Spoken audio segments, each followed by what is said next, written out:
Olá, bom dia a todos. Continuamos, então, as nossas aulas de Indivíduo, Cultura e Sociedade. Hoje nós vamos discutir o texto de Gilberto Velho, chamado Unidade e Fragmentação em Sociedades Complexas. A descrição do texto, aliás, a referência completa do texto está na descrição do vídeo. Então, vamos começar a nossa primeira rodada. Vamos começar com Helena. Helena.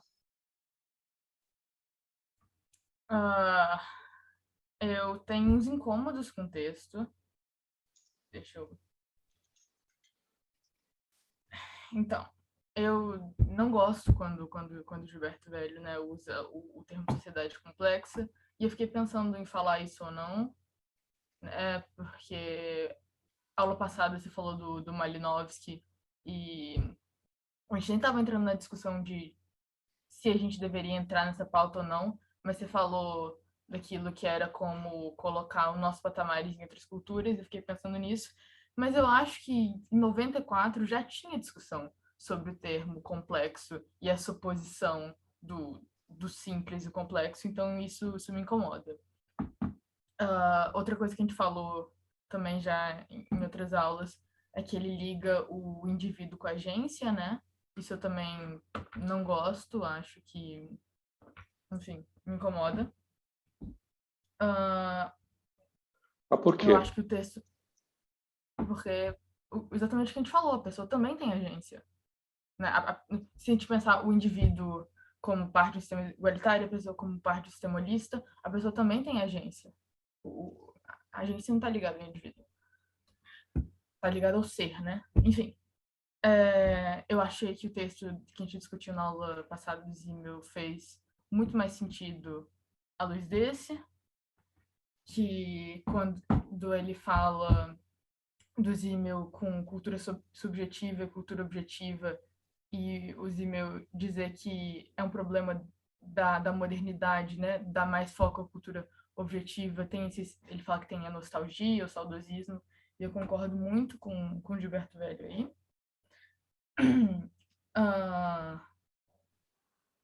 E eu também gosto que é óbvio, né, que as pessoas transitam entre domínios, espaços sociais, mas a forma que ele traz isso como metamorfose eu acho muito interessante. E eu acho que dá um instrumento para pensar o que a gente leu na aula passada do Zimmel, o Blasé não como uma característica inerente ao ser da modernidade, mas o Blasé como uma coisa que você pode acionar dentro dessa metamorfose que você está transitando por espaços. E eu também fiquei... Outro incômodo também que eu tive foi com... Isso eu sempre tenho, mas aí já não sei se cabe tanto, é quando ele fala de crença, né? Eu acho que o crer vem de um lugar superior, né? E sempre me incomoda esse uso da crença, mas, enfim. E é isso. Tá bom, obrigado. E você, Milena?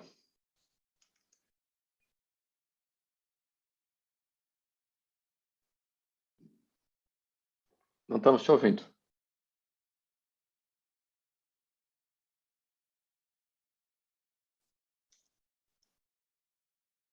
Continuamos sem te ouvir.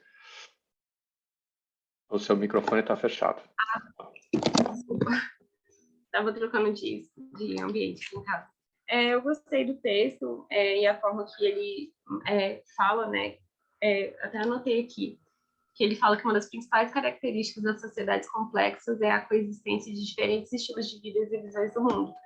De quando ele fala que o senhor incorpora no meio da rua e as pessoas começam a ir de encontro a ele para poder ter o atendimento, e como aparecem os consulentes também. Eu achei bem interessante, eu nunca tinha ouvido. Eu iniciei no mundo da Umbanda e nunca tinha visto falar de pessoas que incorporam assim fora do terreiro, né, fora desse espaço. E isso me chamou muita atenção no texto, gostei bastante. E a forma que as pessoas reagiram também, né? Porque eu penso que a Umbanda, ela carrega vários estigmas de preconceito.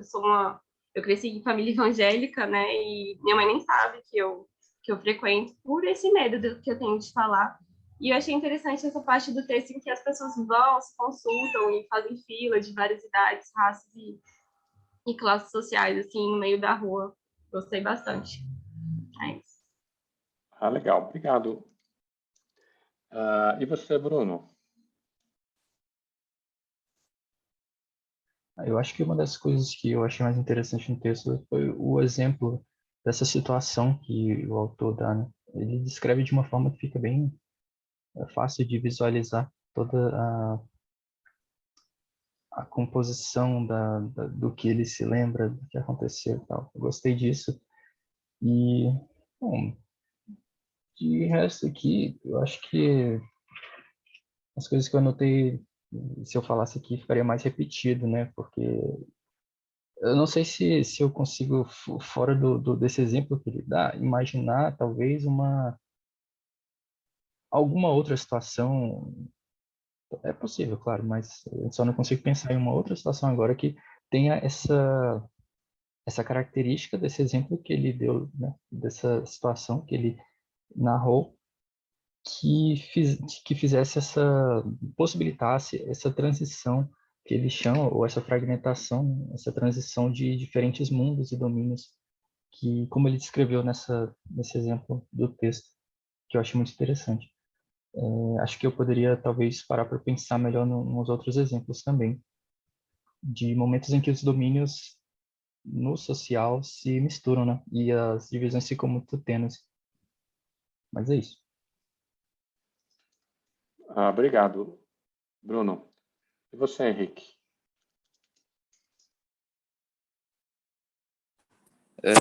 Eu achei interessante a parte que ele fala que sente que na etnografia sempre falta algo crucial, assim. Eu acho que é algo que eu notei bastante na minha etnografia, assim, que parece que tem certas coisas que você, tipo, independente do que você tente, assim, não tem como escrever plenamente, né, ou de maneira adequada. Enfim, é só isso. Ok, obrigado. Henrique, e você, Andrew? Bom, gostei do texto, achei macio de ler. Daí, Macio de ler, eu nunca tinha ouvido essa expressão, Andrew, mas agora eu vou incorporar. Macio de ler. é porque assim, é mais narrativo, né? E se tratando de uma cena assim que a gente consegue visualizar, né, pelos elementos da nossa cultura. Aí o que eu gostei mais foi que ele voltou no outro texto, né, no texto que eu já não tinha compreendido e trouxe um exemplo aí que torna mais compreensível o que estava sendo discutido no texto anterior, assim. No momento do texto ele fala que existem relatos, né, dessa dessa questão da espiritualidade na história, né, de senhores que contratavam serviços de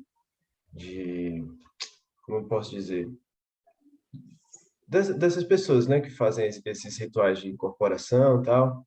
E aí eu já li um texto também que era sobre isso, achei bem interessante. E aí lembrei também da aula passada que eu tive que sair meio apressado, e aí eu ouvi a aula no YouTube, né? E tinha um momento que a turma tava falando sobre assistir as coisas aceleradas e tudo mais, e eu tava lá no YouTube assistindo o vídeo Acelerado. acelerado. Achei assim bem pedante. Mas é isso. Ah, ok. Bom, vamos ver. E você, André?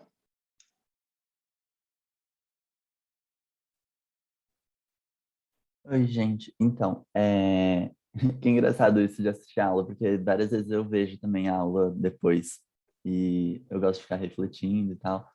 E, enfim. É, Bom, esse texto eu gostei bastante, achei que foi facinho de ler, né? Claro, tem algumas partes que eu demorei bastante, demorei acho que umas 2 horas para ler tudo. E aí, algumas partes eu ficava refletindo mais, e eu gostei do fato dele trazer alguns outros pontos de vista, né? Então, ele fala do Geertz, ele vai falar do Schultz também, sobre a comunicação. Então, são textos que a gente já está familiarizado, mas ele faz uma leitura própria ali para adequar naquela situação. Uma das coisas que me incomodou um pouquinho no começo foi ele extrair tantos dados de uma situação que parece que foi tão rápido, né? E ao mesmo tempo ele falando, ai, não sei quem tava de terno, não sei quem tava parecendo que era de tal classe, não sei quem tava assim, e tipo, sei lá, eu fiquei olhando e, nossa, mas esse homem transcendeu, né, na observação dele num momento tão rapidinho. Mas, fora isso, acho que foi interessante o ponto que ele estava tentando abordar, né, justamente por ele também extrapolar um pouco a concepção do blasé, né, dele mostrar que existem vários tipos de blasé, e principalmente quando se trata de um lugar onde várias pessoas de lugares diferentes, realidades diferentes, elas se encontram, né? Então, ali, no caso, era acho que um transporte público, né? Então, foi no momento ali perto de, sei lá, numa parada de ônibus.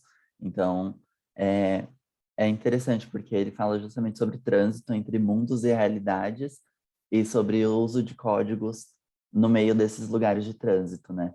E aí, acho que a coisa que eu mais prestei atenção quando eu li esse texto sobre essa tensão, né, constante no que ele chama de sociedades complexas, ser através do uso ou até mesmo o abandono de alguns usos de códigos específicos dentro desses meios onde tem essa socialização. E aí ele fala até, por exemplo, do sotaque, às vezes a pessoa tentar forçar um sotaque, isso é muito comum na música, né? Mesmo, por exemplo, tem cantores britânicos que cantam com sotaque estadunidense, ou então também muito comum na televisão, né? As pessoas falarem com sotaque parecido com de São Paulo, mesmo sendo do Nordeste, por exemplo, ou então do Rio de Janeiro, mesmo que Rio de Janeiro ainda esteja nesse circuito, né? Meio que principal da mídia. E aí ele fala muito sobre jogos de papéis, né? Isso mais para o final do texto. E também foi uma coisa que acho que é meio que a ideia central, né?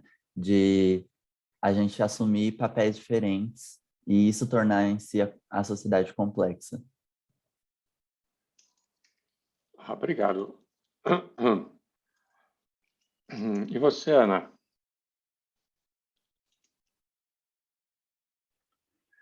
Oi, professor.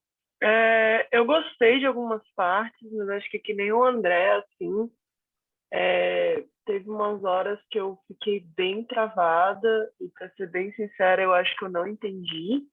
Não sei se é porque eu tive fora essas últimas 2 aulas, mas tem aqui uma parte que fala, né, do Simmel, do Geertz, e começa a falar de algumas teorias que eu fiquei bem perdida. Então, eu acho que é isso, assim, tem algumas coisas que eu gostei, mas eu acho que eu não consegui pegar, assim, tudo do texto, sabe? Para mim ficou confuso. Talvez você pudesse depois introduzir algumas das coisas que você que fizeram confusa, porque aí a gente pode discutir. Tranquilo. Tá bom? E você, Arthur? Professor, eu gostei muito do texto. Na verdade, é um texto muito potente, assim, na minha visão, assim. Na verdade, é um dos textos mais, eu diria que é o texto mais potente que a gente viu até hoje nesse semestre, assim, sabe? Eu achei muito legal o jeito que ele utiliza, né? E ele tem uma desenvoltura ali, né? Ele não, ele tem toda a cautela, né? O rigor, a forma de como lidar com os textos, mas ele também não fica meio que embaraçado, assim. Eu sinto um pouco nas ciências sociais, tem tanto relativismo que as pessoas muitas vezes ficam um pouco inibidas na hora de utilizar um texto, né? O próprio Dumont é um autor que, assim, eu nunca vi alguém usando o Dumont de uma forma tão pragmática quanto o velho, Gilberto Velho, né? Tanto nesse texto como no último dele que a gente viu, ele usa de uma forma Dumont que eu nunca vi ninguém usando. Até porque Dumont é um cara muito esquisitão, para falar a verdade, assim, né? O texto dele do individualismo é muito, tipo assim, tá ligado? E o Gilberto Velho consegue mostrar, não, isso aqui existe, dá para ver aqui, ó, aqui, ó. E isso, até eu ver o Gilberto Velho, não entendia o Dumont, na real. Então, isso me ajudou bastante. Eu gostei do jeito dele fazer antropologia. Eu achei muito interessante essa coisa. O André também tocou isso, né? Essa coisa do encontro lá, né? E, tipo assim, do nada chegou um monte de dado, né? E tal, que a pessoa podia ser elitista ou do México, ou militar, ou sei lá o quê. E aí, do nada, ele fazia umas perguntas. Eu achava que, tipo assim, primeiro eu achei que o cara viu uma coisa acontecendo, começou a tomar notas, mas aí, do nada, já tinha entrevista também, sei lá, o cara começou falar que ele não me explicou muito bem o método dele. Eu achei que podia ter um pouquinho mais disso, mas eu não acho que necessariamente perdeu assim, o seu vigor como texto. O que eu achei muito interessante, primeiro eu gostaria que em algum momento a gente se detesse nesses dois conceitos que eu nunca vi do Zimmel. Não sei se ele estava trabalhando nesse último texto, pelo menos eu não percebi, mas essa coisa da cultura objetiva e subjetiva, né? Eu tenho uma ideia do que poderia ser, mas assim, eu nunca vi assim ele explicando mesmo, né, o texto dele. Pelo menos não tinha entendido, né? Se der para a gente conversar, eu acho que é legal. E outra coisa que eu fiquei com dúvida é o seguinte: ele fala sobre uma fragmentação, né? E isso é muito interessante, essa fragmentação da sociedade, porque ele porque, assim, sabe, na psicanálise existe essa fragmentação da personalidade, e ele tenta desviar disso, né? Ele tem essa noção de... Não, porque essa fragmentação da personalidade não é essa coisa biopsico, né? Que a própria psicanálise vai trazer. Só que a definição que ele traz é, de alguma forma, bem psicanalítica, né? Então, essa questão do código, essa questão dos papéis sociais, se a gente der uma puxadinha para Jung, que não é exatamente psicanálise, mas assim vai ter essa questão das personas, né? Que no Freud já tem isso de alguma forma. Então, tipo assim, eu sinto uma resistência, né, das cientistas sociais em relação à psicologização do processo, o que é muito engraçado, porque se você for na psicologia, por exemplo, eu tenho uma amiga da psicologia que trabalhou no hospital. Ela trabalhava, né, os casos, e o chefe dela, né, o meio que da mesa da psicologia, ela falava: nossa, você passa muito tempo pensando no social, mas você não trabalha com social, você trabalha com psicológico. Mas o que é o psicológico que não é uma coisa social, né? E o que é o social que não é uma coisa psicológica, né? Então, eu acho meio um tiro no pé um pouco, assim, falar que isso aqui é só social, isso aqui é só psicológico. Não, a gente vai ver só o social, só o psicológico. Eu acho que, tipo assim, metodologicamente talvez seja um rigor necessário, mas, assim, eu acho que intuitivamente é um pouco problemático. E eu queria trazer isso, assim, o que ele está chamando de fragmentação? Essa questão das pessoas mesmo? Essa questão dos papéis sociais, uma sociedade fragmentada em vários mundos, né? Os diversos mundos. Essa questão dos códigos e das províncias de significado, eu achei que é uma ideia muito potente, né? Que ele trouxe novamente do Geertz, mas ele já dá um outro ar aí, né? E eu acho que é isso. Eu acho que eu vou ficar por aqui mesmo. Tá bom. E você, Letícia, o que você achou? Eu gostei muito do texto, nossa, muito massa, um texto muito legal de ler, muito interessante, e eu acho que os principais pontos foram esses mesmos, assim, da heterogeneidade da sociedade complexa, de ser um meio de disputa, mas ao mesmo tempo todo mundo entendeu o que está passando, e de negociação, né, de aqui reconhecimento das diferenças, mas ao mesmo tempo também a disputa. Eu acho que são essas duas tensões que ele traz muito no texto. Tá bom, obrigado, Letícia. E você, Beatriz? Hoje você encerra nossos comentários iniciais. Você vê que nós estamos esperando muito de vocês. Sem pressão, claro, você comora. É complicado isso, né? Porque acaba ficando redundante. Com certeza vou falar o que já falaram. Eu cheguei atrasada ainda por cima, então eu com certeza vou falar o que já falaram. Mas eu gostei muito do texto, assim. Eu achei interessante como articulou com os autores que a gente já tinha visto antes, e aí isso conseguiu deixar mais claro algumas coisas da teoria que estavam um pouco mais soltas, assim. O que me chamou a atenção foi o fato dele ter batido de frente com alguns outros autores que a gente já tinha trazido aqui, né? Tipo da Mata, quando ele traz o exemplo lá o exemplo principal, né? Do Preto Velho em Copacabana. E aí ele vai mostrando como que essa situação ela acaba sendo o oposto do sabe com quem você está falando. Porque ele mostra como que existiu nesse momento, né, uma congregação de indivíduos e as categorias sociais acabam sendo distintas naquele momento, e o que prende essas categorias é uma identificação de uma linguagem, né? E essa linguagem seria o oposto justamente dessas diferenciações, dessas hierarquias. Aí eu achei interessante o que ele traz, né? Que aquele indivíduo ele chegou como anônimo e depois ele voltou ao anonimato, depois da situação. E isso devido a essa articulação das sociedades complexas, né? Também achei interessante como o paralelo que ele fez com Zimmel, né? Ele fala assim, né, que criou-se um intervalo de tempo que deixou de ser controlado e avaliado. E aí é justamente aquele negócio que a gente falou na outra aula, né, dos relógios de Berlim, como que a vida acaba sendo seguida no relógio e que naquele momento não existiu esses relógios, né, como se tivesse tido uma suspensão, e aí um retorno ao sagrado. E aí ele trata isso como uma negociação da realidade. Eu achei interessante ele ter usado essa expressão para representar esse momento. E é isso, acho que de forma geral achei interessante. O que o André falou, né, pô, será que ele não forçou uma barra de ter feito uma análise zona em cima de um momento específico? Eu entendi que também teve um propósito, assim, né, de tentar botar as teorias a jogo, assim, sabe, tipo, dentro de um contexto brasileiro e tal. É isso, eu entendi o propósito metodológico dessa forçação de barra, assim. Acho que é isso. Legal. Ó, hoje a discussão parece que vai render bastante, né? Vamos começar com o incômodo de Helena. Complexo e simples. O que isso significa?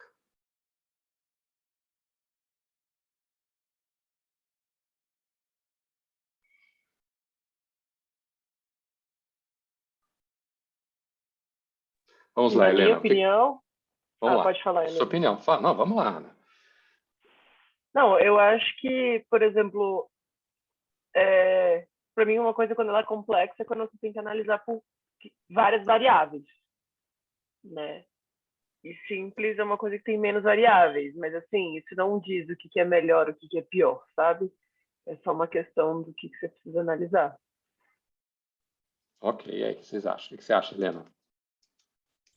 Eu acho que não é só porque a gente não enxerga a mesma complexidade que você pode chamar as sociedades, né, chamadas de simples. E eu acho que acaba sim tendo uma coisa pejorativa, né? Eu acho que no mundo ideal talvez não tivesse e fosse só uma divisão, mas eu acho que sim tem uma coisa pejorativa e que se você se referisse a uma sociedade urbana como simples, as pessoas não iriam gostar, sabe? Pelo menos é a minha impressão. Não, tudo bem. Então, sua objeção é moral. Você acha que isso é ofensivo?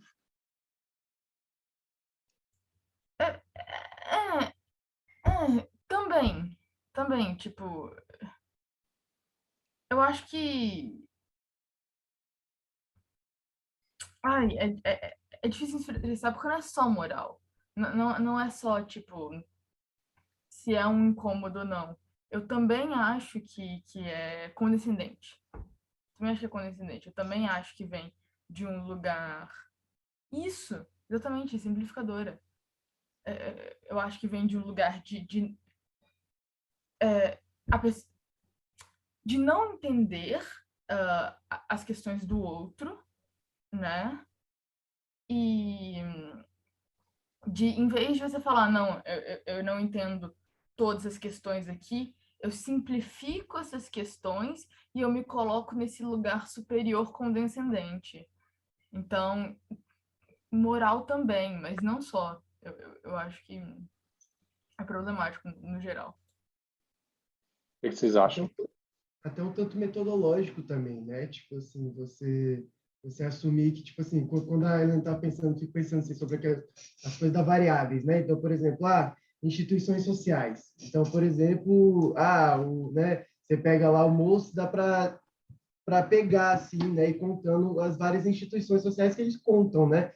Ele meio que vai mostrando, o Kula, por exemplo, coisa e tal, e realmente lá tem menos, pelo menos que dá para encontrar, né, no MUS, tem menos instituições sociais que nós, por exemplo, né, nesse sentido, porque a gente tem economia, a gente tem jurídico, a gente tem religião, a gente tem isso, aquilo. Só que não é porque lá tudo, de alguma forma, sintetiza em um, que esse um não tenha todos aqueles englobados, meio que também fazendo alguma forma de interferência e até tendo novos, né? E nesse sentido que, assim, então, quando a gente chega e fala, aqui tem uma instituição social, a jurídica, né? O moço fala isso, né? Aqui tem uma instituição jurídica, moral, que diz sobre os direitos, né? Ali pode ter muito mais coisa que a gente não conseguiu ver, né? E quando a gente coloca só tem uma instituição, logo só tem uma variável, a gente está nesse sentido, eu concordo, meio que simplificando aquilo ali que está sendo analisado, de alguma forma. Bom, mas então, o que é o simples e o que é o complexo?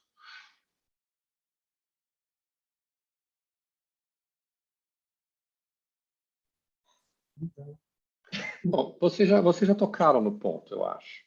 Só que falta aí um certo... Eu proponho o seguinte. Eu proponho que a gente veja isso com os melhores olhos possíveis. Vamos ver, não no sentido de dizer que ela não seja uma distinção que às vezes carregue um conteúdo evolucionista e colonial. Né? No sentido de dizer que o outro é simples e eu sou complexo. Então eu sou mais do que o outro. Claro que às vezes isso pode acontecer. Em alguns usos, isso de fato é assim. Mas vamos pensar que os usos não estão todos dados só pelo pior uso possível. Vamos imaginar que haja um uso que não signifique isso. Seja um uso... Isso é possível. Eu não estou dizendo que seja assim, eu não estou dizendo que vai ser assim, eu estou dizendo assim, vamos tentar olhar isso pelo melhor olhar possível. Dessa perspectiva, o que é o complexo, o que é o simples? Bom, aí vocês vão matar a charada. O complexo é aquilo que não é simples. Pode parecer uma bobagem, mas é isso aí. Ou seja, o complexo é aquilo que não é redutível ao simples. O que ele quer dizer com isso, nesse caso? Isso é uma questão lógica. Okay? O que ele quer dizer com isso, com esse caso? Eu acho que o que está em jogo aí é principalmente a homogeneidade e a heterogeneidade. A quantidade de visões de mundo diferentes. Então, eu acho que o que ele está dizendo, ele está comparando com sociedades para que elas parecem, ao nosso olhar, mais homogêneas. O que não significa que elas não sejam complexas. Que a homogeneidade não seja complexa e que ela não seja até mesmo difícil da gente perceber. Tem vários exemplos disso. Você está... Os mais básicos, o Kula mesmo. Você está numa sociedade tubriandesa, que para Malinowski parece uma sociedade homogênea, não é? No sentido de que você tem um código predominante, as pessoas podem ter visões diferentes do código, interpretações diferentes, mas o código é predominante. E que, quando a gente vai ver, tem uma enorme complexidade das trocas sociais. Coisas que são absolutamente diferentes da nossa sociedade, que nos levam a pensar coisas muito... colocar em perspectiva a nossa sociedade de uma maneira muito visceral. Agora, comparar isso com o Rio de Janeiro. O que o Rio de Janeiro tem? O que esse exemplo está mostrando para a gente do Rio de Janeiro? Que você tem, na verdade, um movimento. É o que está falando de fragmentação. Essa é uma sociedade fragmentada. Em que sentido fragmentada?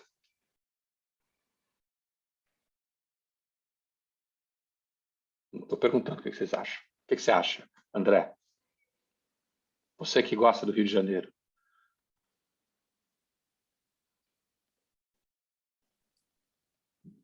É que eu nem conheço direito, viu? Não, eu estava implicando. Mas vamos então para a Beatriz. O André está te pedindo ajuda, Beatriz. Então, você, carioca da gema, Repete a pergunta, professor, por favor. o que significa, compara a sociedade trobriandesa de que Malinowski escreveu lá nos Argonautas, independentemente se é, mesmo supondo que entre o que o Malinowski descreveu e o que é a sociedade trobriandesa tem uma distância muito grande, ok? Mesmo assim, compara com o Rio de Janeiro. O que é fragmentação nesse caso?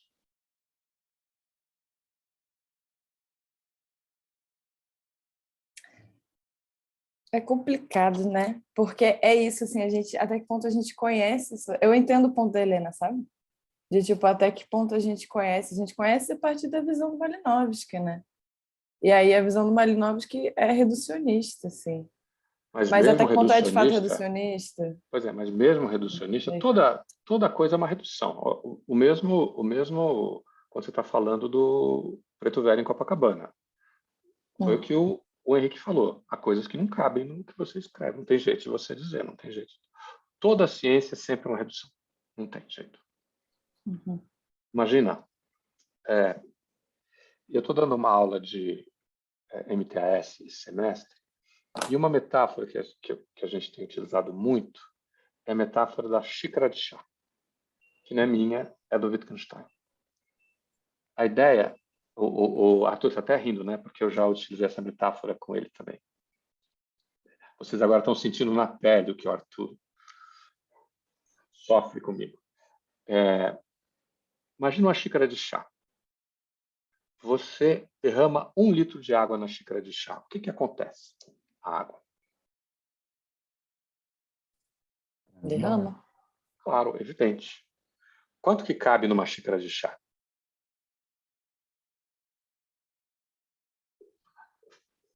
Um pouquinho só, Uma né? xícara de chá. Uma xícara de chá. Muito bem, Beatriz. Hoje você foi brilhante. Hoje você sempre é, mas hoje você está brilhando mais do que normalmente. Olha só. Não adianta eu botar 1 litro de água numa xícara de chá, ela só contém aquilo que uma xícara de chá de água. A nossa linguagem e a antropologia, vamos pensar a antropologia é isso. Ela é essa xícara de chá. Algumas coisas cabem, outras coisas não cabem. Então, toda a linguagem, toda a coisa é sempre uma redução. E que está sempre sujeita a ser criticada, a ser reaprimorada.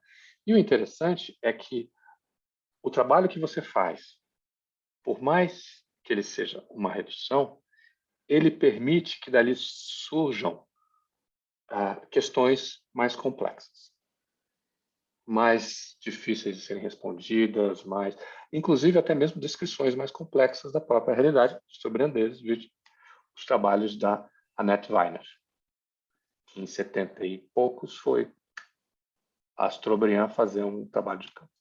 Primeira antropóloga, depois Malinowski. Mas mesmo assim, supondo que é uma redução, a maneira como Malinowski descreve a sociedade trobriandesa mostra uma enorme complexidade. Vocês concordam comigo? Tanto é que ele escreveu, não sei se foram 4 ou 5 grandes monografias, vou pensar aqui, A Vida Sexual dos Selvagens, Os Argonautas, o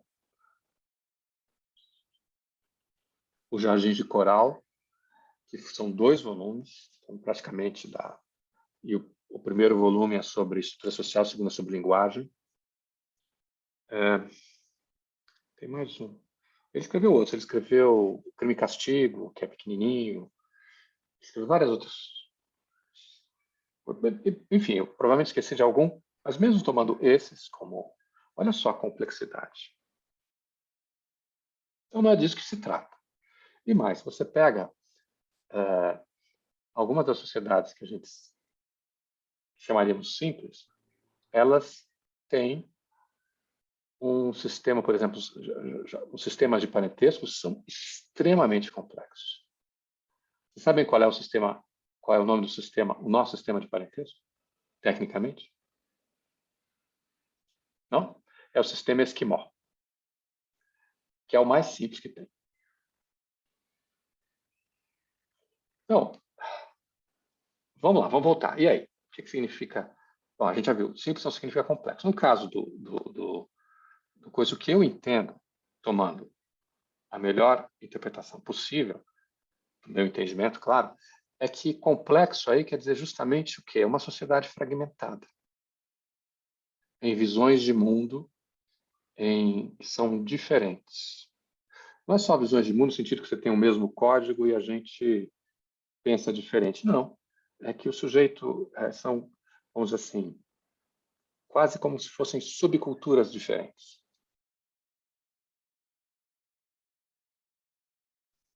Que muitas Mas, vezes professor, opostas e contraditórias entre si. Dica. a palavra em si carrega um estigma. Você concorda, né? Depende de Então, como você usa. Depende de como você usa. você não acha que historicamente carrega um estigma? Tipo, Sim. dentro... Então, Sim, mas depende de como você usa. Esse aqui é o meu ponto. Você pode... A gente pode abandonar... Como você poderia dizer a mesma coisa de outra maneira? Olha a dificuldade que eu tive para colocar. Sociedades fragmentadas e não fragmentadas. heterogêneas. Heterogêneas e homogêneas. Não, Sim. homogêneas eu acho ruim, mas enfim.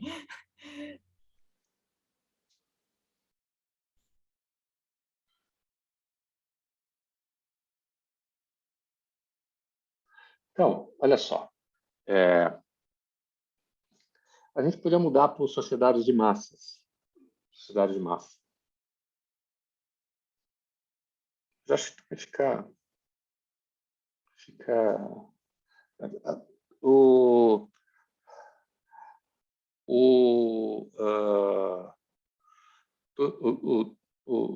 Durkheim, ele vai utilizar simples no sentido de uma sociedade, principalmente em relação ao fenômeno religioso, né? Na qual o fenômeno religioso está mais perto das suas origens, no sentido de que ele não está misturado com outros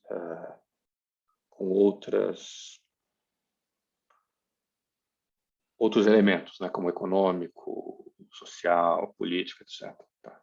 Ainda na sua maneira mais elementar, formas elementares da vida religiosa. Claro, tem ali a própria suposição tem um quê evolucionista, obviamente. A gente não vai deixar de ler as formas elementares da vida religiosa por isso. Porque ela diz coisas muito importantes. Tudo bem? Então, eu acho que a gente pode dizer o seguinte, pensando que a nossa vida no Rio de Janeiro não é simples. O que é que eu quero dizer com isso? Que você está toda hora circulando entre mundos diferentes.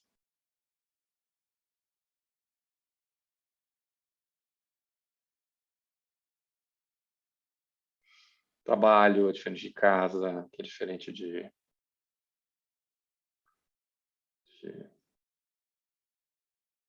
enfim. Vocês já fizeram a seguinte experiência? Vamos ver se faz sentido para vocês. Um dia eu me espantei com isso. Tinha pessoas na sala e eu fui para o meu quarto e troquei de roupa. Fechei a porta. Então, você tinha visitas por um lado e por outro lado. Repara como eu estou transitando por lugares completamente diferentes. Bom, eu senti assim. Vocês já tiveram essa experiência?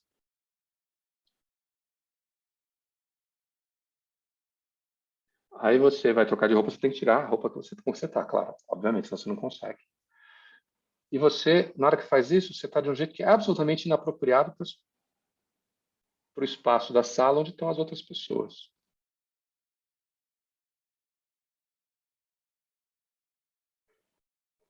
É como se tivessem graus diferentes de intimidade e regras diferentes entre esses espaços diferentes. Você já teve essa experiência, Beatriz? Essa sensação? Tô pensando. Acho que provavelmente sim, né? Mas tô pensando aqui. E você, Ana? Já, eu sou bem boa de fazer isso, na verdade. Eu transito por muitos espaços diferentes, então é bem recorrente essa sensação, na verdade. E você, Andrew? Como é, professor? Você está distraído, Andrew. O que você está fazendo, cara?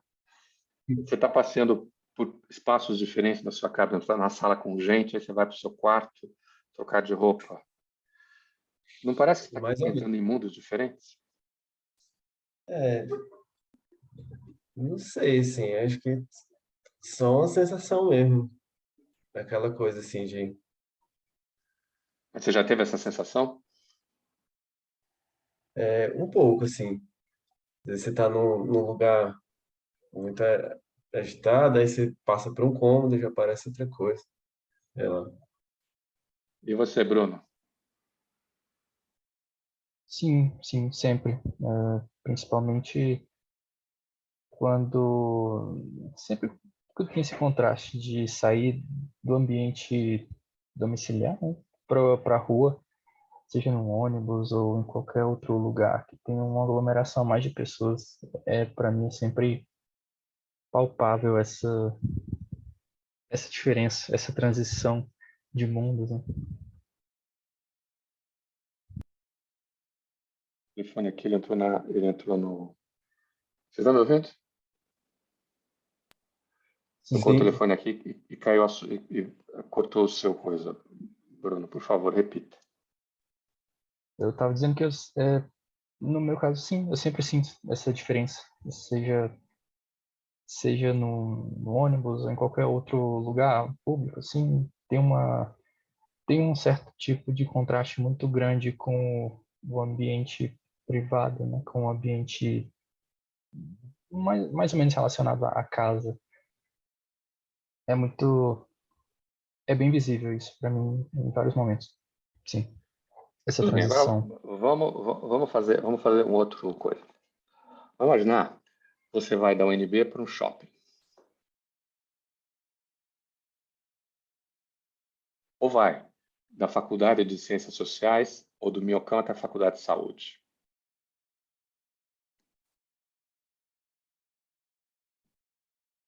E aí? Ou uma das faculdades de engenharia.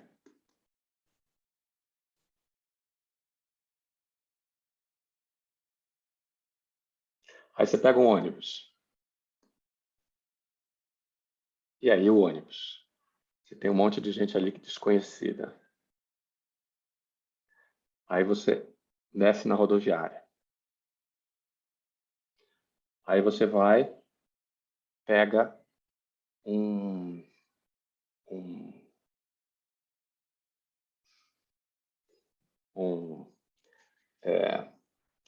metrô para o shopping.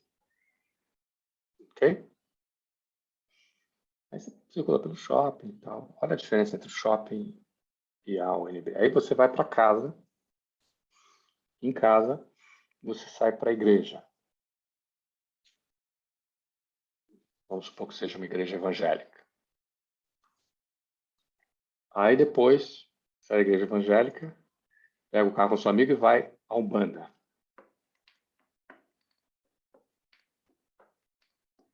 E aí? Conseguem perceber a fragmentação?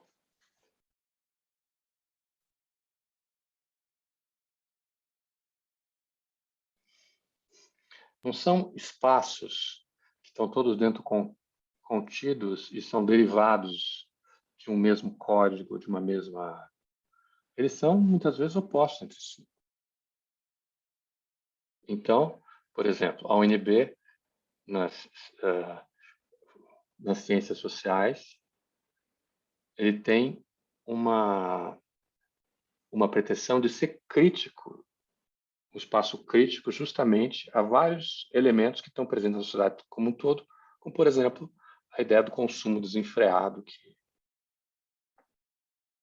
caracteriza, vamos dizer assim, o ideal de classe média. Você vai ao shopping, o shopping é um templo de consumo. Não é? No qual as pessoas estão toda hora te julgando pela maneira como você se veste, como você se comporta, a maneira como o funcionário te atende muitas vezes varia da maneira como você se apresenta. Já repararam isso? Que ele é mais ou menos educado, dependendo de como você se veste, você se comporta. Já percebeu? Diga. Não, fala. Isso rola muito comigo, assim. Eu sou uma pessoa que eu sempre estou de chinelo e bermuda, né? Tipo assim, a menos que tenha uma regra clara dizendo para não ir de chinelo e bermuda, eu vou de chinelo e bermuda, tá certo? Então, tipo assim, tanto em almoço de família, né, que dá para ver essa coisa de um código diferente e a galera, tipo, meus irmãos ficam me zoando, a gente vai para um almoço formal e eu tô lá de chinelo e bermuda. Até no CEUB, né? No CEUB, pelo menos no tempo que eu fiquei lá, presencial, tipo assim, era tipo assim, nítido, né? Todo mundo de sapatênis, de mocassim, de camisa social, gola polo, e eu de chinelo e bermuda. Inclusive, eu já até perdi ponto no trabalho que eu apresentei, porque eu fui de chinelo e bermuda. Então, é nítido, assim, é claro, né? É engraçado que teve um dia no final do semestre que a gente tirou uma foto, todo mundo, assim, super, quase de terno lá no negócio, e eu tinha bermuda com cabelão, assim, amarrado, assim, né? Porque tinha cabelão.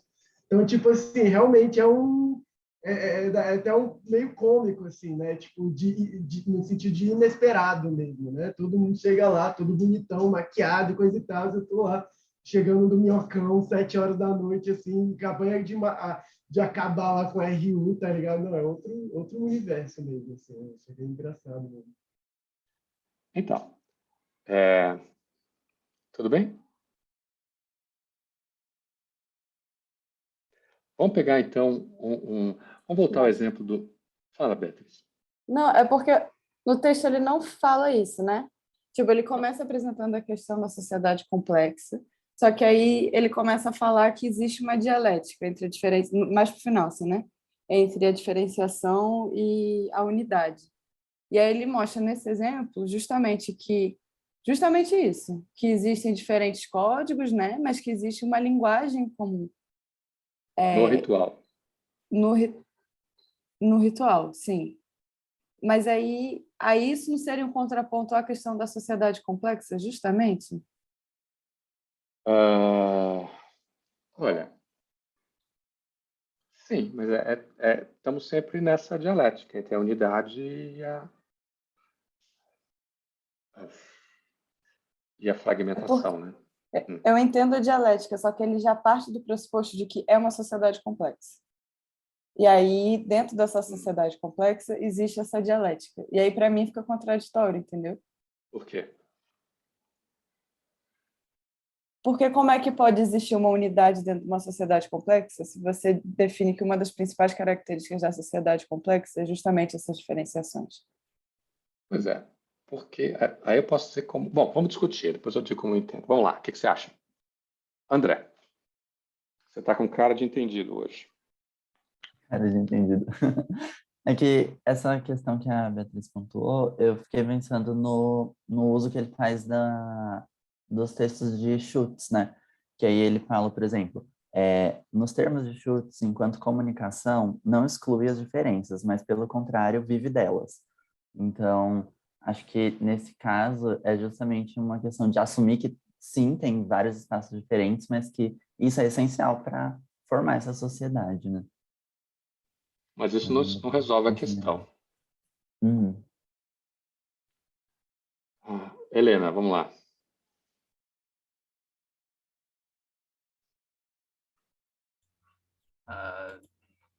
não sei, tipo, eu concordo que quando você... Se a gente está ligando o complexo ao fragmentado, quando você parte do pressuposto que é complexo, mas depois você fala que tem fragmentação e unidade, eu consigo entender isso que a Beatriz colocou. Mas eu não acho que em si seja uma contradição, sabe? Porque é isso que ele está falando. Eu acho que parte da complexidade vem dessa transição entre a fragmentação e a unidade. Mas eu acho que isso se aplica às outras sociedades também. Então, de novo, fica essa coisa do... Eu não gosto do uso do complexo, mas eu consigo entender o que ele está querendo dizer, eu acho. Tá bom. O que você acha, Ana? Eu também acho meio contraditório. Tá bom. Você, Arthur? Então, eu acho que, na verdade, eu acho que esse é bem o centro da questão mesmo. E eu entendo, assim, tipo, a gente compartilha uma grande língua, né? E essa língua, ela é fragmentada em vários códigos, né? Então, o mesmo significante, a mesma palavra, para umas pessoas vai ter um valor e para outras. Então, como assim? Então, por exemplo, eu tive uma amiga já que num acidente de trânsito super away, né? Debatendo com a pessoa e coisa e tal, acaba brigando, o cara era meio bolsominion, e o cara, olha que coisa, o cara xingou a minha amiga de feminista. Ele fala, você é uma feminista. E, tipo assim, então, aquele significante, aquela palavra, para ele é algo profano, é algo feio, é algo que você xinga alguém, é algo que você fala, meu irmão, você é um feminista, cala a boca. Mas para outras pessoas, não. Para outras, feminismo significa luta, significa resistência, outra coisa. Então, tipo assim, numa mesma língua, os códigos eles se conflitam e esse conflito entra em um conflito, e é exatamente esse o conflito, essa relação conflituosa, né, da dialética social, gera uma dialética maior entre esses códigos mesmo. Então, tipo assim, o caráter unificador que eu peguei nessa visão aí, que ele está trazendo, é o seguinte: como é que um evento ali, totalmente espontâneo, totalmente do nada ali, conseguiu unir pessoas de códigos diferentes.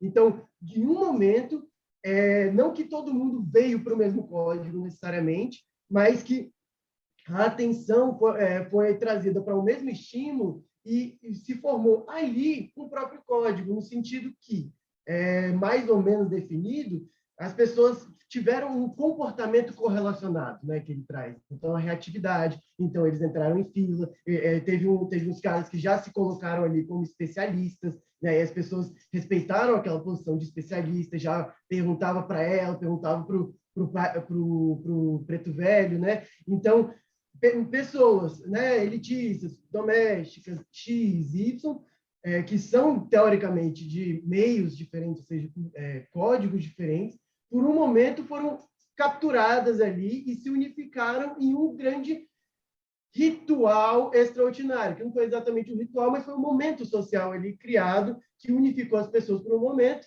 e logo depois, foi até interessante, o preto velho, por exemplo, por um momento ele era indivíduo totalmente avulso, totalmente só. No outro momento ele virou um centro de um evento social, né? E depois ele voltou ao anonimato, né? Então, por um momento, unificou essas pessoas, transformou os indivíduos em pessoas, ou seja, aquela pessoa parou de ser um indivíduo qualquer andando na multidão, ele virou uma pessoa da fila esperando para ser atendida pelo preto velho. Né? Então, por um momento, pegou um monte de indivíduos, transformou em pessoas específicas relativas a um contexto social específico, e depois voltou ao anonimato. Eu vejo assim um pouco esse processo de unificação e fragmentação a partir desses vários códigos assim, que ele está trazendo. Sua tréplica, Beatriz.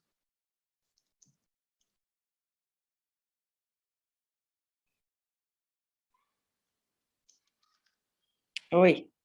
Sua tréplica. Não sei nem o que dizer. Assim, eu entendo. Eu entendo que seja junto, a coexistência. Zé, não sei, eu não sei. O que você acha, professor? Quero te ouvir também. Tá, tá bom, olha só, eu acho que, primeiro, a dialética é exatamente isso. O que é dialética? É a tensão entre dois aspectos contraditórios. Então, unificação e diferenciação. É isso que ele usa, né? Agora já. Vamos ver aqui.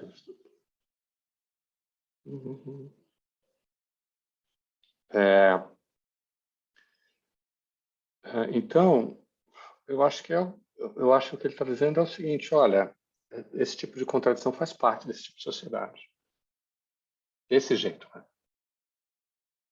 Desse jeito. É difícil você imaginar, por exemplo, que numa sociedade tribal, que da literatura que a gente leu, se aproxima mais a comparação de uma cidade pequena que está lá no Zímio, onde as pessoas não são anônimas, você pode imaginar um ritual numa sociedade tribal e as pessoas são desconhecidas, por exemplo.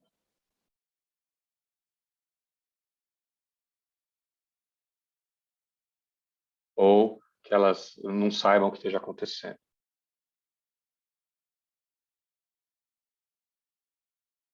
Acho mais difícil de imaginar. E aí nós vamos à questão do Bruno. Vamos pensar num outro espaço, num outro evento que tenha essas características, ou que seja parecido?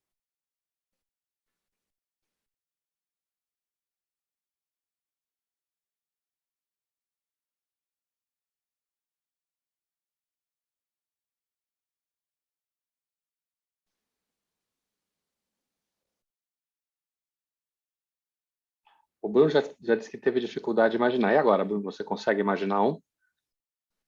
Só me veio à cabeça o exemplo da eleição, Ok, é um bom exemplo. Vamos lá. Como você desenvolve isso? porque não sei se pode chamar de acontecimento, mas é algo que está acontecendo e que tem todo um entendimento teoricamente único entre os integrantes da sociedade.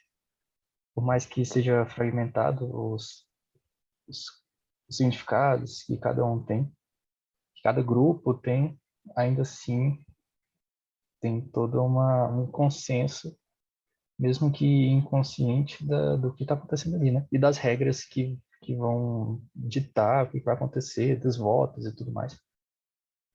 Você tem uma unidade, é que você vai dizendo que você tem uma unidade nas regras, né? E no processo eleitoral.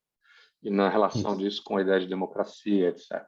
Ou você tem uma enorme fragmentação sobre, por exemplo, as propostas eleitorais, os candidatos, os grupos, etc. É isso? Isso mesmo. Ok. O que vocês acham? Vamos lá, comentários. Andrew, o que você acha?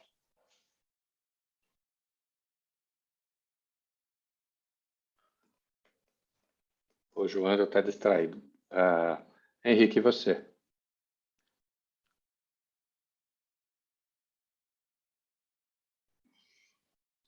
Está todo mundo distraído hoje. Letícia, e você, Letícia?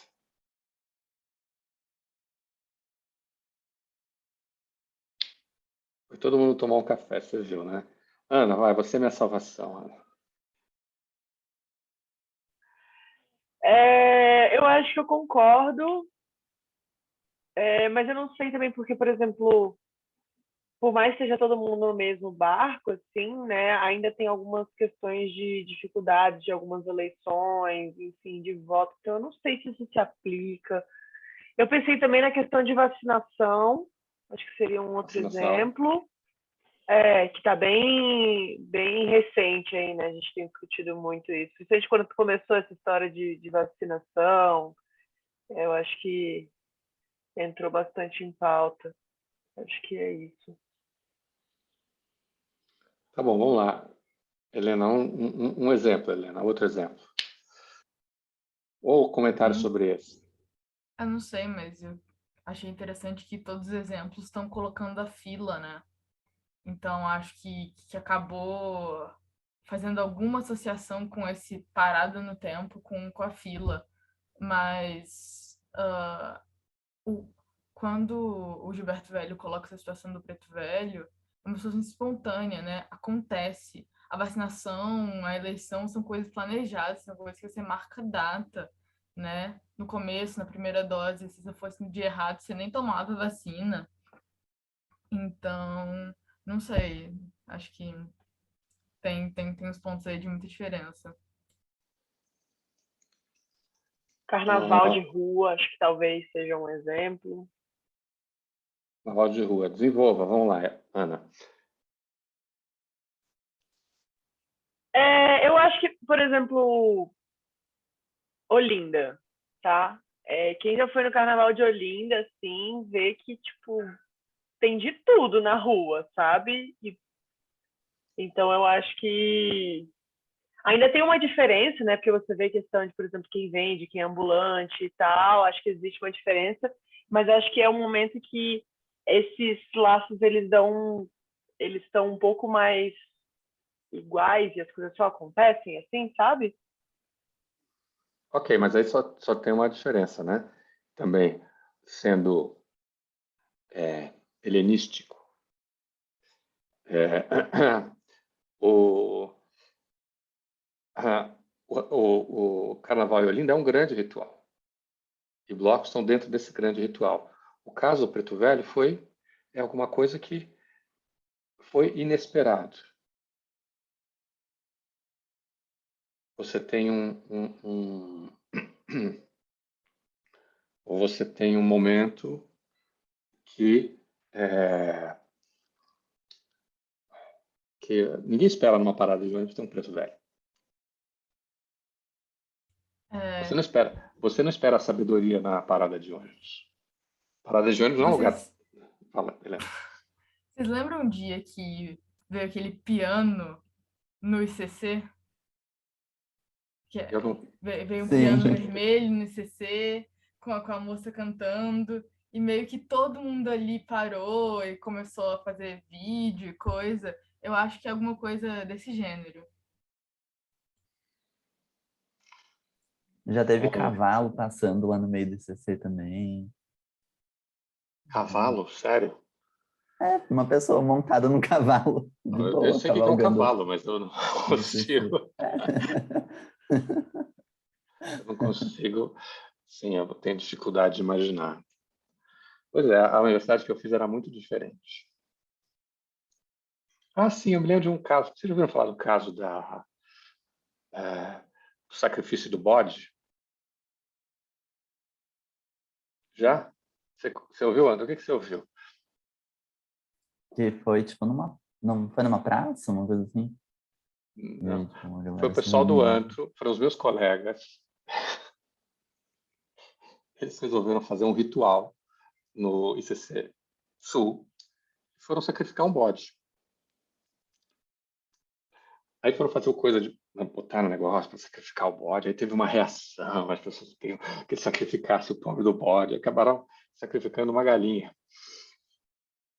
E aí depois as coisas... Foi super famoso. Você nunca tinha ouvido falar disso, Ana? Eu vou trazer um deles aqui. Eu vou ver se eu consigo para ele contar para a gente como foi o sacrifício do bode. Quem sabe? Essas coisas vão ser, enfim, passadas adiante, né? Isso foi quando, professor? Foi na década de 80. Bom, deve ser assim na segunda metade da década de 80. Sabe o que me veio à cabeça? A briga de um casal, por exemplo. Na rua. Começam a brigar. Perdem todas as estribeiras. Vocês já presenciaram alguma coisa assim? Já presenciei no ICC, inclusive. E aí teve uma moça que ela começou a pedir ajuda, porque ela falou que estava sendo perseguida pelo cara. Aí, tipo, eu peguei na mão dela e a gente saiu correndo. Aí eu ajudei ela a segurar a mala e, tipo, as minhas amigas ajudaram também a separar os dois, até a gente despistar o cara. E ela conseguia entrar num táxi e ir embora. Mas foi, tipo, muito estranho. Puxa vida. Olha, isso talvez seja um coisa. Aí tinha um monte de gente passando que não estava nem dando bola para isso, né? Outras pessoas se sentiram afetadas e... Agora, fala. Fala. Porque eu penso, por exemplo, uma vez eu já fui para São Paulo e, tipo assim, estava andando na rua, né, batendo perna para conhecer a cidade. Aí, do nada, o que acontece? Está tendo um show de mágica lá no meio. O que acontece? Todo mundo lá que estava passando, assim, não todo mundo, né, tem gente que continua passando, mas todo mundo vai lá e junta para ver o show de mágica, né? Mas, assim, eu acho que isso é uma coisa, assim, pelo que eu entendi, essa coisa, talvez o fenômeno da unidade, mas, assim, essa coisa do embate entre códigos, isso acontece, eu acho que muito mais frequente e também não precisa ser um momento necessariamente excepcional, como, por exemplo, uma incorporação repentina. Mas, sim, coisas ordinárias mesmo. Então, por exemplo, eu coloquei que, tipo, eu vejo assim num churrasco em família, né? O tiozão lá que tem um código próprio e fica falando, essas feministas aí, coisa e tal. E, sei lá, um jovem, né? Tipo assim, de outra era, né? Só que na minha família acontece quase todo dia, assim, na real. Então, tipo assim, eu imagino que não seja só na minha família, né? Que tem essa situação. A sua família é um reflexo muito interessante da sociedade brasileira. Uma certa. Acho que você devia fazer uma etnografia sobre ela, apresentar aqui para a gente, porque realmente não é a primeira vez que você fala do seu tio bolsonarista. Muitos. Eu já pensei em fazer, na verdade. É uma coisa bem interessante, mas... Mas olha só, acho que você tem toda a razão, e é isso mesmo. O exemplo do Preto Velho, o que ele faz? Ele traz a primeiro plano algo que faz parte da constituição dessa sociedade, mas o Preto Velho serve para o quê? Para ajudá-la a colocar em primeira. Esse é um texto que foi o professor titular, né? Foi a palestra, a aula sobre professor titular, né? O concurso de professor titular do Gilberto Velho. Esse texto, eu tenho uma relação meio ambígua com ele. Eu acho que ele acabou ficando muito teórico, porque que é um pouco que alguém, inclusive, comentou, que é o que vocês estavam comentando. Como é que de um caso só, né, ele traz todas aquelas consequências? É porque, no fundo, ele não deriva as consequências do caso. O caso serve como um exemplo das possibilidades da abordagem que ele está propondo. Isso é um pouco uma etnografia pequena, que aí depois vai para um discurso teórico muito grande. Ora, eu acho que ele tem razão em muita coisa. Eu queria conversar com vocês, aproveitar para a gente dar um passo atrás e perguntar alguma coisa que a Beatriz já tinha sugerido. Primeiro, o que ele tem razão? O que a gente acha que ele tem razão? Segundo, qual a relação dele com a bibliografia que a gente leu? Que medida ele está criticando? A Beatriz mesmo sugeriu uma crítica aí, você sabe com quem está falando do da Mata. E, na verdade, as duas questões são muito semelhantes, ou podem ser muito semelhantes. E aí, o que vocês acham?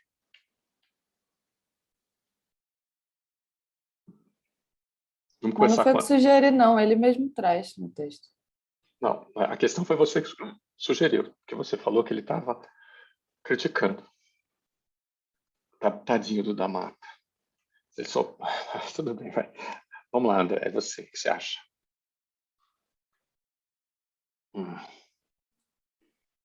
Tô pensando ainda. Daqui a pouco eu opino. Tá bom, vamos lá, Bruno, e você?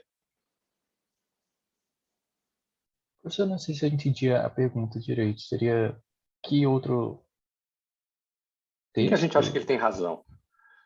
Como se relaciona com a bibliografia que a gente já leu? Por exemplo, vocês acham que ele tem razão quando ele fala da questão da fragmentação e da metamorfose? A Helena tinha dito que sim, que isso para ela foi um grande achado.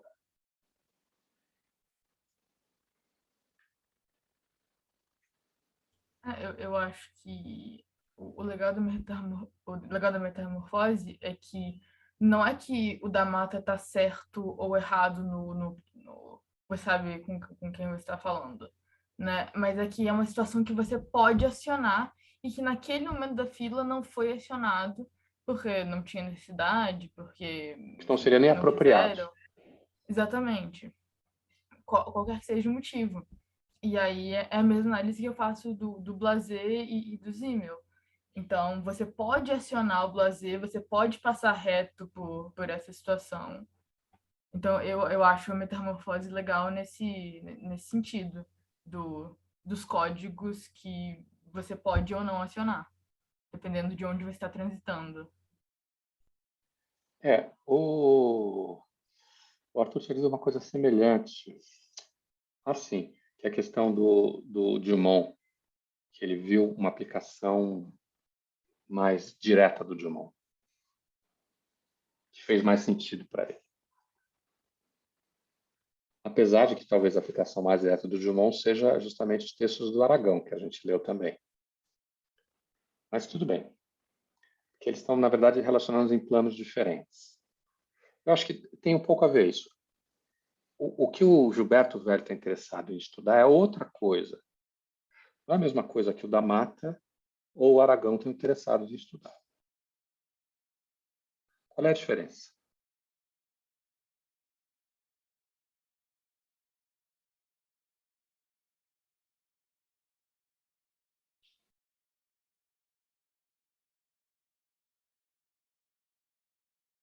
A diferença do quê, professor? Não entendi muito bem.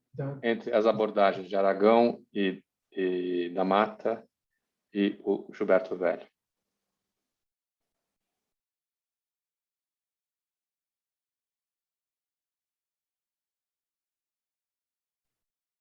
Professor, eu acho que os três se completam, na verdade, eles se complementam.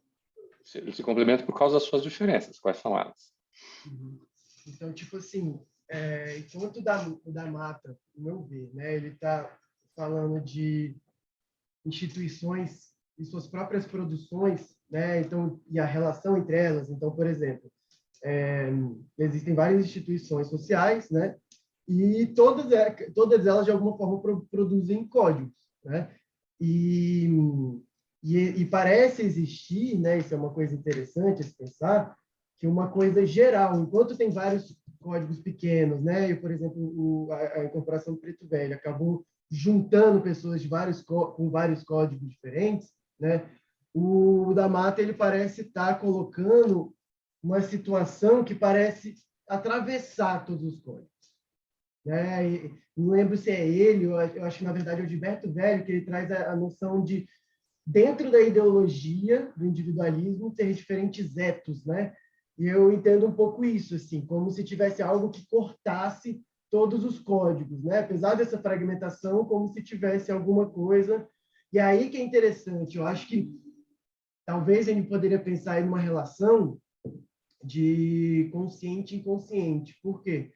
Porque não necessariamente o recalque da psicanálise, não é isso, mas no sentido de, enquanto o da Mata ele coloca uma coisa que conscientemente você vai lá e você se apropria, então uma hierarquia. Então, eu sei que eu sou melhor por ser juiz, que na verdade isso é um código, né? O juiz é ser algo que eu requisito a partir do cara do cara de outro código, eu falo, olha, eu tenho esse poder e você, com o seu código, tem que me respeitar. Você, com as suas instituições, com os seus valores, você tem que me respeitar porque eu sou um juiz. Então, foda-se. O que é diferente do processo que o Gilberto Velho está colocando. Ele está colocando um processo de... Não existe, né, essa coisa da hierarquia, porque foi um momento ali que, do nada, pum, foi muito espontâneo e aquilo lá produziu o seu próprio código. Né? Então, nem faria muito sentido eu chegar, nossa, eu sou um juiz, deixa eu passar na sua frente na fila, porque naquele próprio momento, naquela própria incorporação, já se gerou um código sobressalente a partir das pessoas que lá mesmo estavam. Né? Então, a pessoa mesmo se colocou como especialista, outras pessoas se colocaram na fila, e aí os indivíduos foram virando pessoas. Né? E é exatamente porque essa pessoa estava se colocando em um código específico. Né? O Araki, eu acho que já vai para outro campo, apesar de fazer parte também naquela relação do Estado com meio que a discórdia social e a falta de um pai, assim, de alguma coisa que bota um ponto de base. Mas aí já vai para outro caminho, assim, eu diria, mas eu acho que ainda dá para relacionar, sim. Mas Tá bom, o André tinha levantado a mão, André. Sim, é que a principal diferença que eu vejo, por exemplo, entre o Da Mata e o Gilberto Velho é que pro Da Mata parece que essa questão do conflito, ela vai sempre trazer um medo de quebrar a hierarquia. Então, o conflito ele estabelece ainda mais uma diferença, né? Então, por menor que seja, né, esse momento de tensão, ele vai causar um estranhamento entre as partes que estão envolvidas.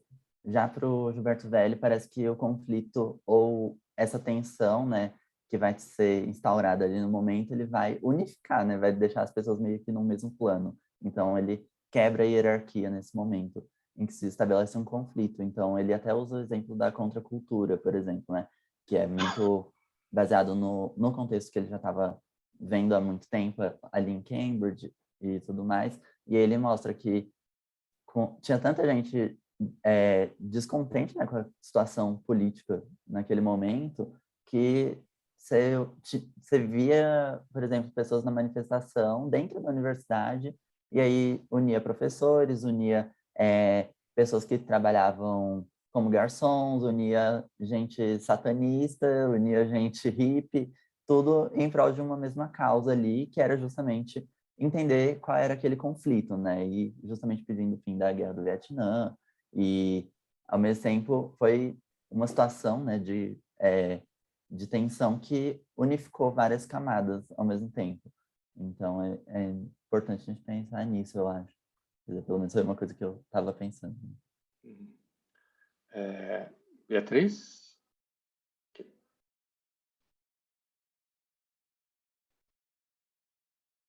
Eu não sei se eu tenho muito a acrescentar, não.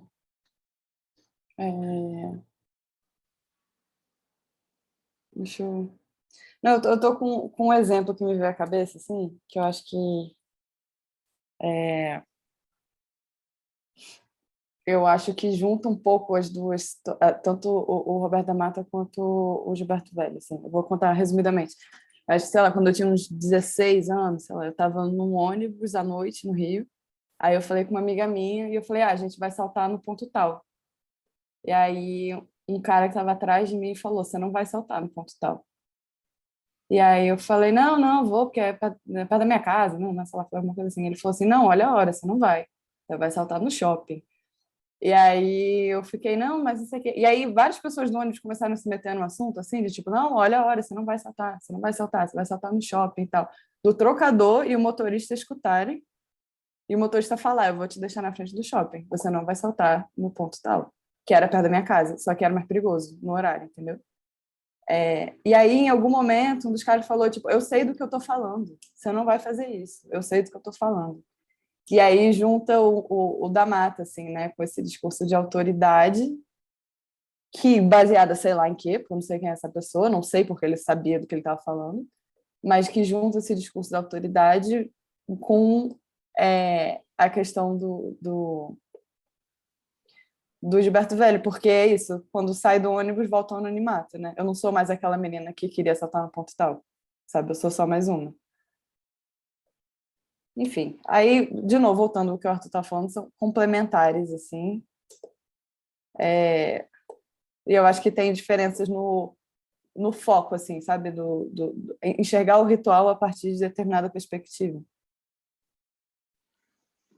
Acho que é isso. Tá bom. Ana, você quer dizer alguma coisa? Não?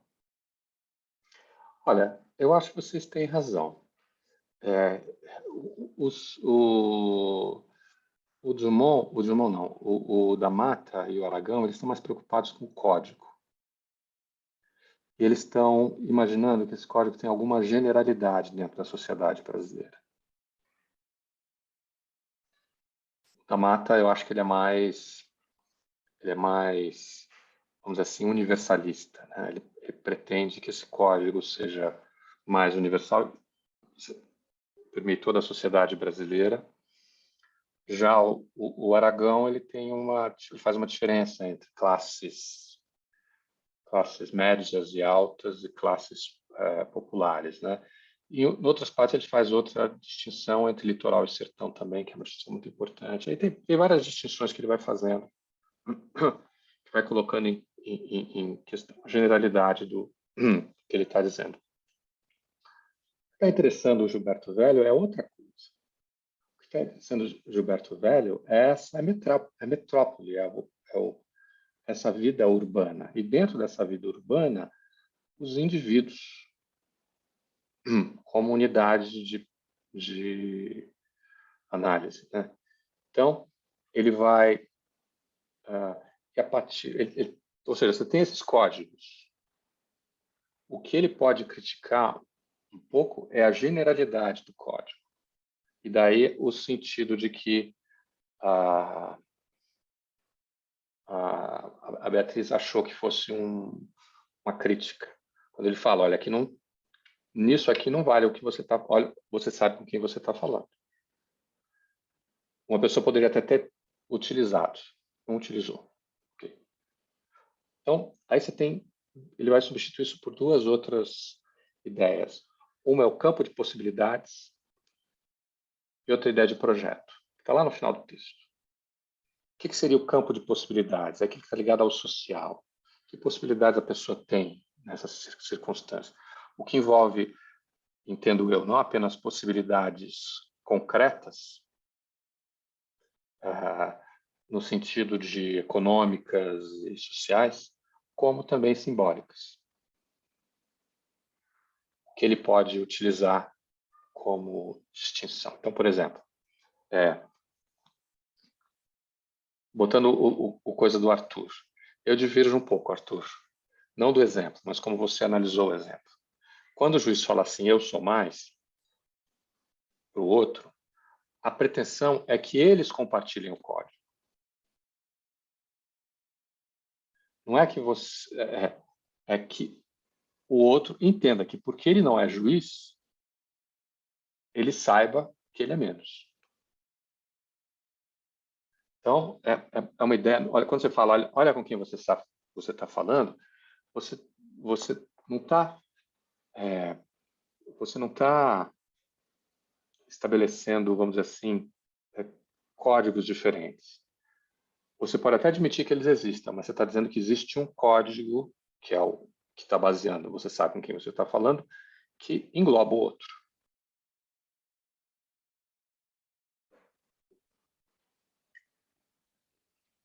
Mesma coisa de dizer, olha só, na sua vida você quer fazer o que você quiser, mas eu aqui sou juiz, então você se comporte de acordo com essa circunstância. Faz sentido? É como se ele estivesse tentando unificar, tentando englobar esse outro algum código. E simplificando num certo sentido, né? Criando uma unidade. Ó, agora você, porque eu sou filha de deputado, o deputado fulano de tal. Aí você está dizendo o seguinte, você está trazendo o quê? Um argumento político, né? Um argumento de autoridade baseado, vamos dizer assim, na política. Né? Ele é uma autoridade. Então, se eu sou uma autoridade, se meu pai é uma autoridade, eu, pela minha proximidade com ele, tenho mais autoridade que você, que é mais distante dele. Mas aí você tem que pensar o mesmo centro de autoridade. O policial poderia muito bem dizer o seguinte, não, você violou a lei, seu pai pode ser uma autoridade, mas aqui quem manda para mim é a Constituição, então você vai preso.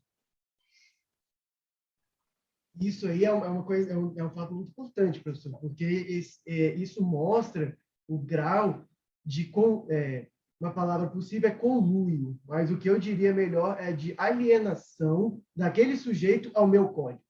Então, por exemplo, quando eu chego e falo, eu sou um juiz, eu posso tudo, eu sou presidente da República, meu irmão tem até avião para fazer o que eu quiser. Mas, por exemplo, nessa pandemia, né, teve um caso de uma menina que estava no bar sem máscara, aquele bar bem foda-se, com quarentena, bem nos picos lá de negócio. Aí chegou um fiscal para fechar, para dar multa para o bar, sei lá, expulsar a galera de lá. Ele falou: eu sou engenheira, viu bem melhor do que você. Alguma coisa assim, provavelmente todo mundo lembra desse momento, não sei se ela falou exatamente com essa palavra. Não, eu não me lembro, eu nem sei o que você está falando, mas tudo bem. Eu não conheço. Mas teve uma situação dessa. Num bar, o fiscal foi ter que Ok. expulsar a galera e ela falou: eu sou engenheira, muito melhor que você, eu sei disso, né? Meio que mostrando que ela não sabia mais dessa situação. E, tipo assim, todas as pessoas que eu conversei sobre isso mostraram certa aversão a isso, certa, tipo, que Aversão. merda, né? Aversão, isso. E, tipo assim, isso mostra o quê? Isso mostra uma ruptura, uma fragmentação, o código dela não é o mesmo que o meu. Para mim, uma engenheira não tem o menor direito de ir para o bar e cagar para a pandemia. Não, eu sei, mas olha só, aí você tem que pensar que a situação é mais complexa. Não é que exista o código dela e o código meu. O caso é, o que ela está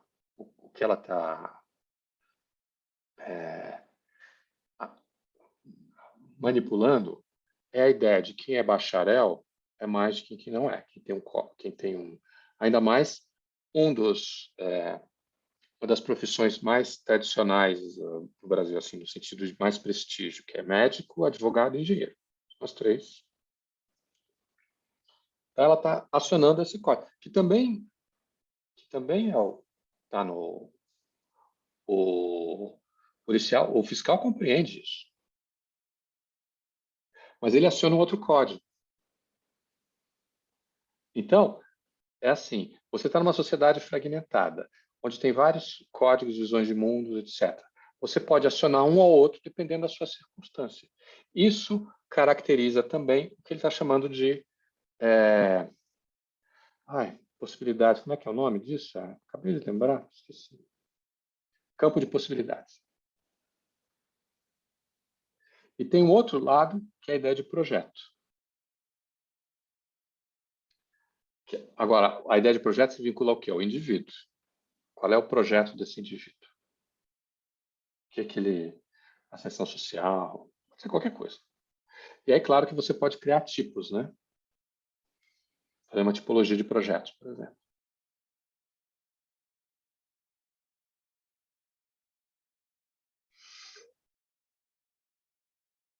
Mas tem sempre esse fator de negociação da realidade, né? Eu acho que isso que é o fundamental aqui, né? Negociando o que é realidade, né? Se como engenheiro você pode ou não fazer isso, como juiz você pode ou não fazer aquilo, né? Tá negociando ali. Não.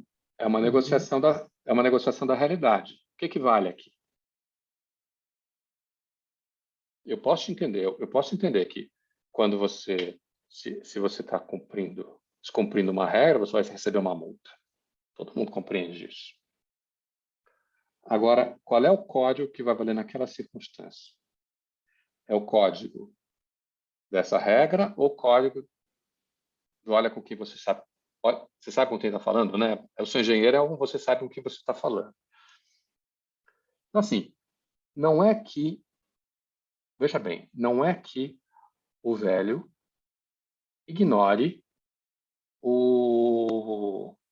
a existência desses códigos e que existem maneiras de pensar o código enquanto código. Não é isso. Mas ele não está interessado nisso, ele está interessado em outra coisa. Ele está interessado na maneira como, utilizando a expressão dele, o indivíduo se coloca frente àquela... E para isso ele usa o indivíduo de uma maneira um pouco diferente do que o Drummond está usando e o da Mata e o próprio Aragão. Ok? Agora, inversamente, não quer dizer que o da Mata e o Aragão ignorem que as pessoas usam isso a seu favor. Mas esse não é o centro que eles estão pensando. O mesmo você olha, você sabe com quem está falando, é alguma coisa que você utiliza ou não, depende da circunstância. depende de um cálculo, depende de um monte de coisa. Mas não é isso que eles estão interessados em pensar. E daí esse sentido, essa ideia que o Arthur tem de que vocês tiveram de modo geral, que eu acho que com razão, que eles são complementares. Eles estão pensando em perspectivas, não é que uma ignore a outra, mas uma está centrada, está interessada em outras questões de pesquisa. E aí vem a questão e eu acho que isso também ajuda um pouco a questão que o Arthur tinha colocado, né? Que não é a cultura objetiva e subjetiva. Acho que a gente não vai discutir isso agora, mas é a questão da psicologia e a regra. Porque o que acontece? De novo, é alguma coisa muito semelhante a essa diferença entre o da Mata e o Aragão de um lado e o Dumont, o Velho de outro. Que é qual a ideia? A ideia de que a sociologia ela está interessada no código enquanto um fenômeno social e, portanto, compartilhado, que tem uma existência sui generis, para utilizar a expressão não depende dos indivíduos que acreditam ou não neles. Eu posso não acreditar, o código continua existindo. Posso ser contrário, ele continua valendo. Pega a linguagem, por exemplo. Eu posso não acreditar no português, mas ele continua existindo.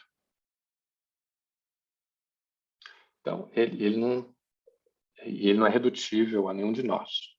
Ele é alguma coisa que tem uma dimensão coletiva. E, nesse sentido, o inconsciente também entra.